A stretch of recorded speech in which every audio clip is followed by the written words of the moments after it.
The Supreme Court is expected to hand down 2 decisions by the end of June that could boost civil rights for same-sex couples.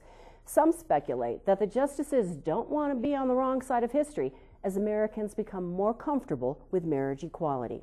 For instance, a recent Washington Post ABC News poll shows 81% of adults under the age of 29 support gay marriage. And closer to home, Wyoming lawmakers are warming up to the idea of domestic partnerships that would grant same-sex couples rights and protections similar to opposite-sex couples. For the first time in Wyoming, such a bill, the bipartisan House Bill 168, was voted out of committee favorably, 7-2. Although it was defeated by the full House, this signals a big shift towards acceptance of same-sex marriage in our state. We hear now from optimistic Wyomingites who believe marriage equality is only a matter of time. When our interactions are clouded by chaos and confusion, the answer is more love. When we can no longer ignore the plight of human pain, the answer is more love. When we can no longer live I originally got involved with Queer Advocacy Network because I had friends that I didn't feel were being represented fairly in the legal system, mostly because of gay marriage. And the Valentine's Day March was just a natural extension of that. Gay, straight, black, white, marriage is a civil right! What we did is a bunch of us got into same-sex couples.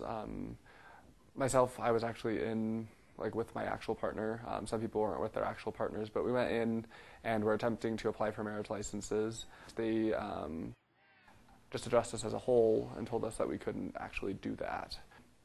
And when they denied us the marriage licenses, we switched up, and myself and my friend Jordan applied for a marriage license just to kind of point out the fact that a random straight couple can go and get a marriage license without even having any relation whatsoever.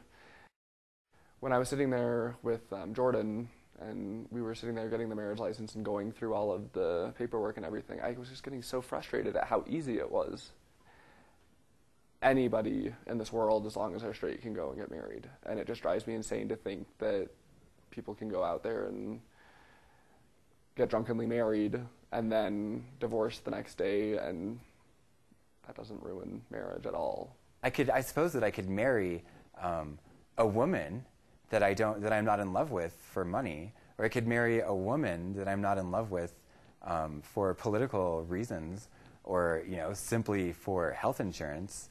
But the fact that I can't marry a gentleman that I care very much about for any of those reasons, including the fact that I want to spend my life with him, is completely, to me, it's obviously Stone Age. To me, it doesn't make sense to me.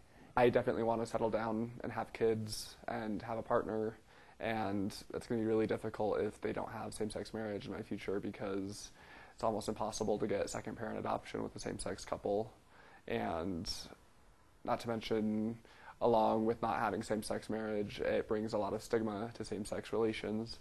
And so even when I do have children, they'll be brought up in a world that it's stigmatized that their parents are gay.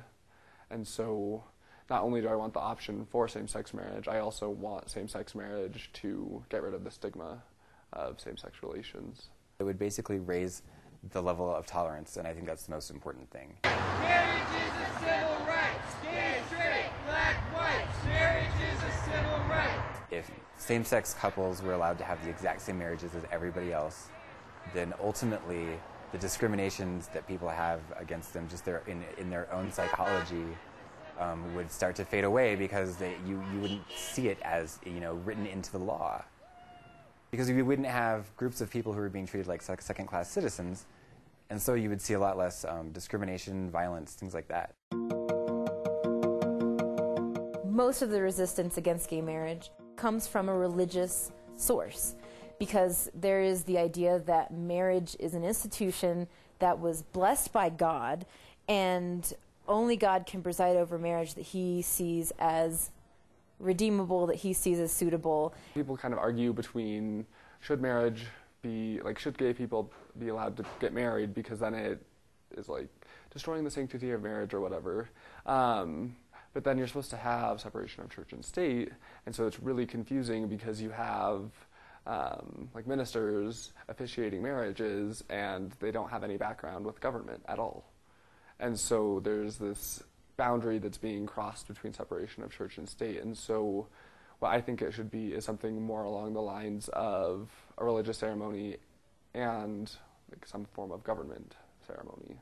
Like you should have to go in to the courthouse, get your marriage license, have it officiated by a judge, and then everybody, regardless of straight or gay, could go on to have a marriage ceremony within their religious institution. But I don't think that any religious institution should replace what the judge is supposed to do. It's just a way to name somebody as a part of your family and to say that that person is the very next, your next of kin, your spouse, that part of your family. I mean, God did perform the first marriage between Adam and Eve, but after that, it got very convoluted. There were plural wives, there were all sorts of kidnappings and betrothals that were just completely inappropriate, and just all sorts of ridiculousness that I think we forget about sometimes. The most important thing is recognizing LGBT people as people with human rights, and that's the most positive outcome for recognizing same-sex marriages. I would even be very optimistic and say that it will probably be legal in the state of Wyoming within my lifetime. I think that now recognizing same-sex couples' marriages as marriages is becoming a lot more commonplace, and I think that it's the idea of doing that is becoming commonplace. And in general, I think that there's quite a bit of momentum for the entire United States to be going down that road. I know that there are, obviously some places that are going to see that happen a lot later than others if it's not taken care of by the Supreme Court. I don't know if I'll ever see it at a federal level, but I could see it in Wyoming. A lot of people would probably disagree with that because they look at Wyoming as this narrow-minded conservative place.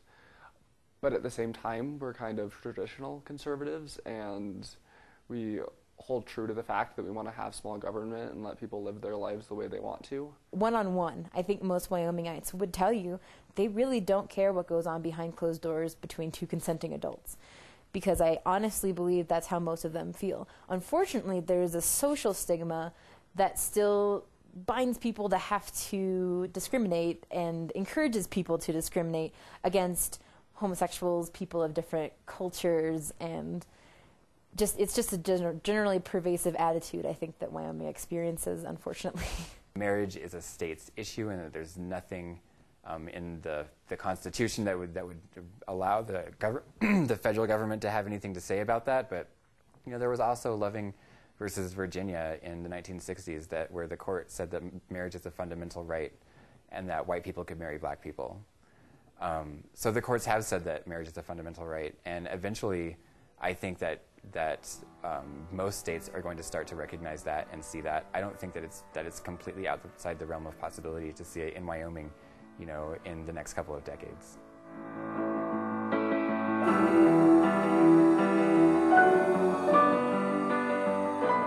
A lot of gay couples can get away with just pretending to be friends in public, and that doesn't do anything for them. My partner and I have always held hands in public. Like, we aren't afraid of PDA, and I feel like that's the only way to get people to understand that gay couples are the same as straight couples. If people see you doing the same things that they're doing, then it's harder for them to pretend like it's different. So I feel like the majority of it is on the LGBT community and just living their lives and trying their hardest to ignore the stigma. Because America thinks, nowadays, we think of marriage being completely intertwined with love. We think of love and marriage together. And so, because these things are so inseparable, it opens the door for a new conversation of marriage. If we're not talking about marriage as a legal contract, if we're talking about marriage as a recognition of love, a legitimization of love, then it is even more ludicrous that our government doesn't recognize it.